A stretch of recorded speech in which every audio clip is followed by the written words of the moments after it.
welcome to the Minstrel Boy, Lesson 3, this tune workshop. You can click on the link below to access all the lessons, and if you haven't done so already, please subscribe to the channel. If you like seeing these videos, these lessons to help you get bagpipe ready, let me know by subscribing. It really helps the channel grow, and thank you to all those pipers out there who have subscribed already. Thank you very much.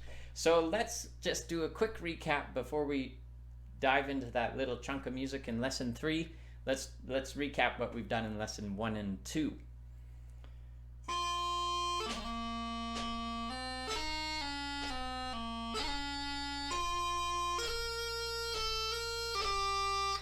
So that's what we've done so far in lessons 1 and 2, starting on that F that we ended lesson 2 on, which is the first note of the third bar of music, so that last bar in the first line.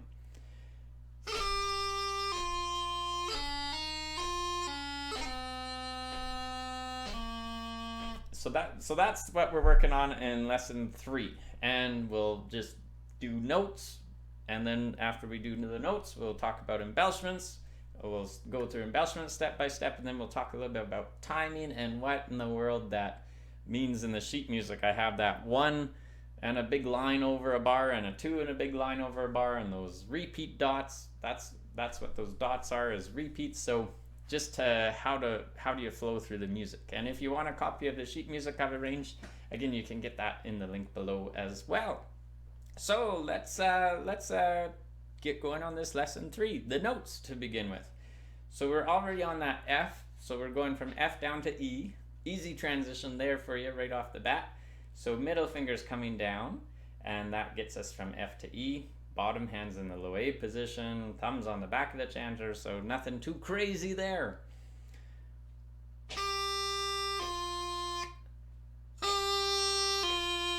Our next transition will be E to C. So that E to C, E down to C, the ring finger of the top hand and the pinky finger of the bottom hand both have to drop, and the middle 2 fingers are up on that bottom hand. So that's our E to C transition. From that C, we're just going up the scale to D and then to E.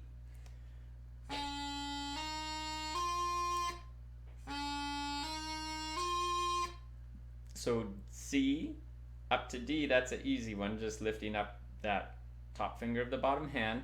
And then D up to E, a little bit trickier transition, lots of fingers on the move. This could be one, if it's new to you, you might need to pause the video. And just practice making those ambient sounds. It can help to think of a little bit of a turn in your bottom hand, rather than holding everything rigid and making the fingers do all the work. That bottom forearm can do a little bit of a pivot. Not huge, but just enough to help. So fingers that are moving here, 3 fingers on the bottom hand all have to come down at the same time. Ring fingers lifting up, and that pinky fingers lifting up of the bottom hand. So here's what we got so far, and we got one more note to add in this bar, and then we'll even be going on to the next bar.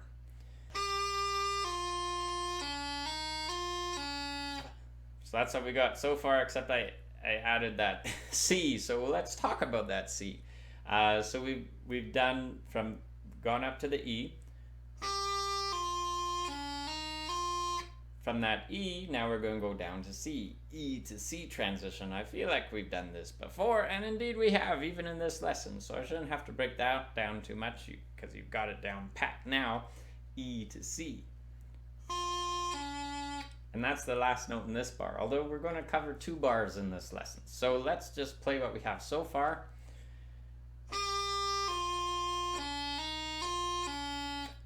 From that C, we're going to go down to the B.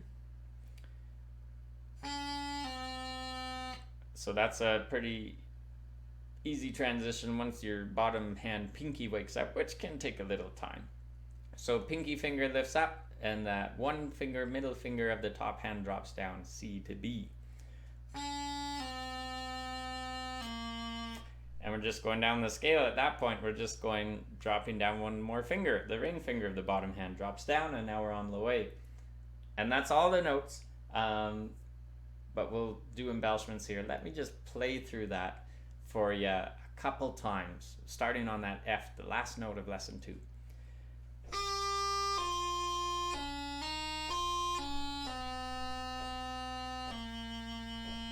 Maybe once more, little bit slower.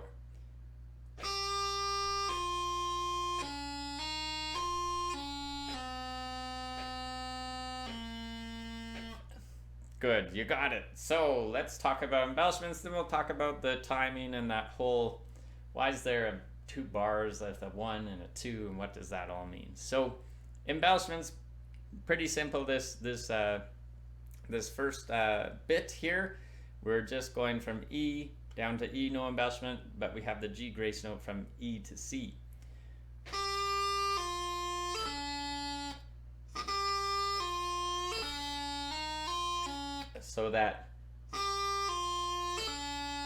So E to C with the G grace note,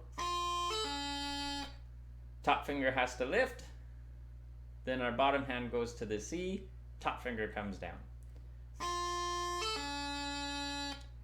Our next embellishment will be the B doubling.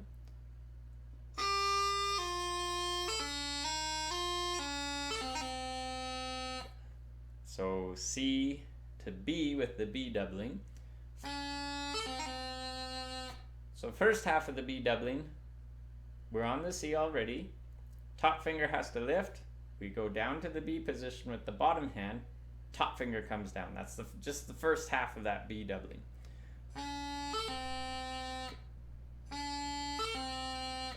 Second half of the B doubling, now we're already on the B, we just need to do a D grace note with the top finger of the bottom hand.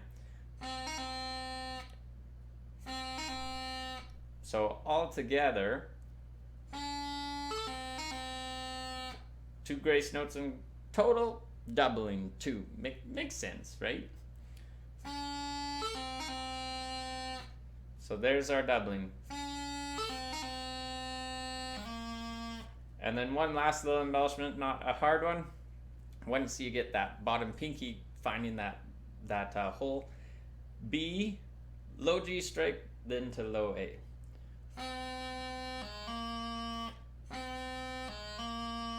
So you're capturing that low G sound and then popping up the pinky to low A. And once you get comfortable with it, if it can get a little bit quicker. So you hear that low G is just a very brief ba-dum, ba-dum. So that's kind of a nice sounding embellishment. So let me play what we got with the grace note, the doubling, that low G strike business, and then we'll talk a little bit about just timing and what that 1 and 2 mean. And again, check out the link below for that sheet music if you're curious what in the world I'm talking about with that 1 and 2. Oh yeah, I'm doing embellished version, not a so I'll get that grace note.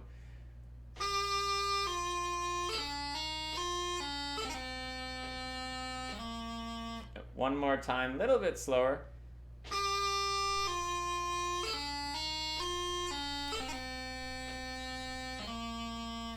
So that's the embellishments. Let's talk a bit about timing in that 1 and 2. So timing, our last bar in the first line, which is the 3rd bar in the music, which starts on that F with the half doubling. That F gets a beat. The next note, the E, gets a beat.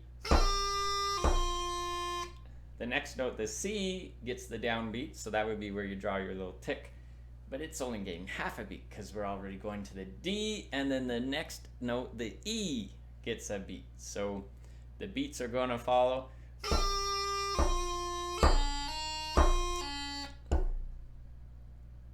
And that's going to be our 4 beats. So we've done a tick above the F, above the E, above the C, and then above the next E. So we've skipped ticking that D because those last 4 notes are 8th notes. We can tell they're 8th notes because they're all tied together. They all have tails that are tied together. A quarter note has no tail. It just has the stem coming down. So haha, I snuck in a little bit more music theory for you.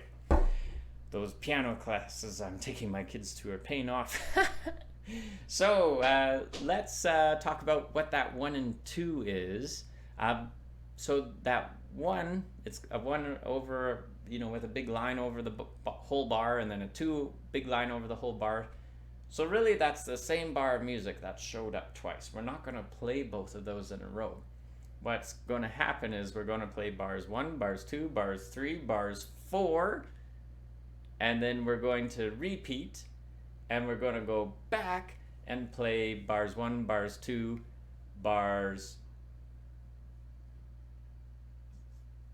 3, and then we play the bar 5. So we skip that. So we skip that one. Hopefully that makes sense. I'm confusing myself, as you can tell. So let me play what it would sound like with that repeat.